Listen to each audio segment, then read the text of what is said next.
For years, I watched my mother take the time at recess to review, go on home visits in the afternoon, buy combs and brushes and peanut butter and crackers to put in her desk drawer for kids that needed to eat, and a washcloth and some soap for the kids who didn't smell so good. See, it's hard to teach kids who stink. And kids can be cruel. And so she kept those things in her desk, and years later, after she retired, I watched some of those same kids come through and say to her, you know, Miss Walker, you made a difference in my life. You made it work for me. You made me feel like I was somebody when I knew at the bottom I wasn't.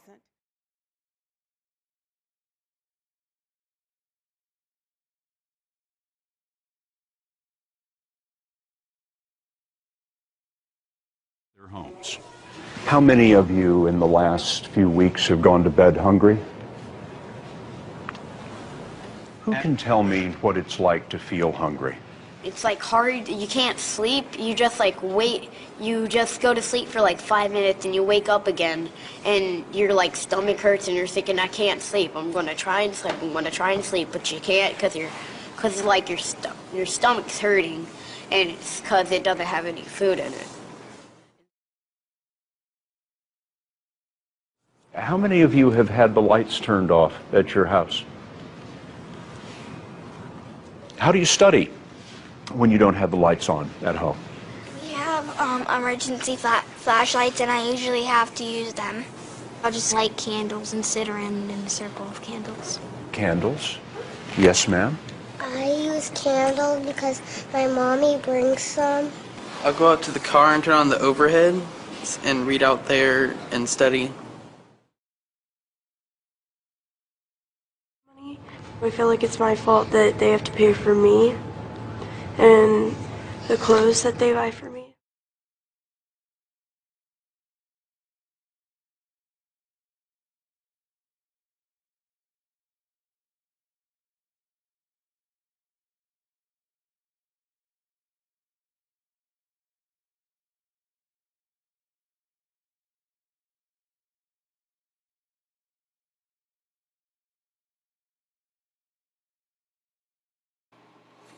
The way it affects education is the children themselves are affected by it and can be malnourished, sleep deprivation, those kind of things, coming from families with a lot of chaos in them. Not all of them, but some of them. So we see some of the side effects of that on the children. Fatigue, just pure wildness sometimes, that kind of thing. And I think that our public school system, especially here in Whiteley community, at Longfellow, is high poverty level. And with that, you also see a lot of attendance issues that I believe are due to lack of parents valuing education.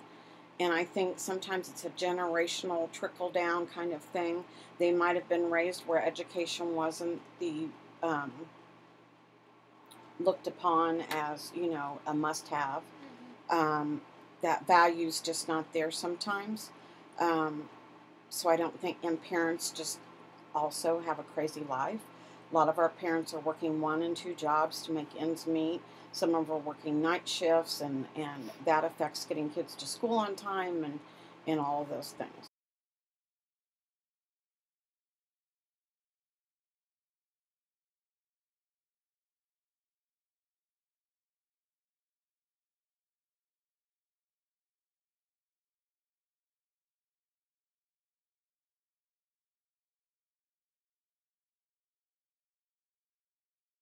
Last stop on Market Street. Every Sunday after church, CJ and his grandma ride the bus across town. But today, CJ wonders why they don't own a car like his friend Colby. Why doesn't he have an iPod like the boys on the bus? How come they always have to get off in the dirty part of town? Each question is met with an encouraging answer from Grandma, who helps him see the beauty and fun in their routine and the world around them.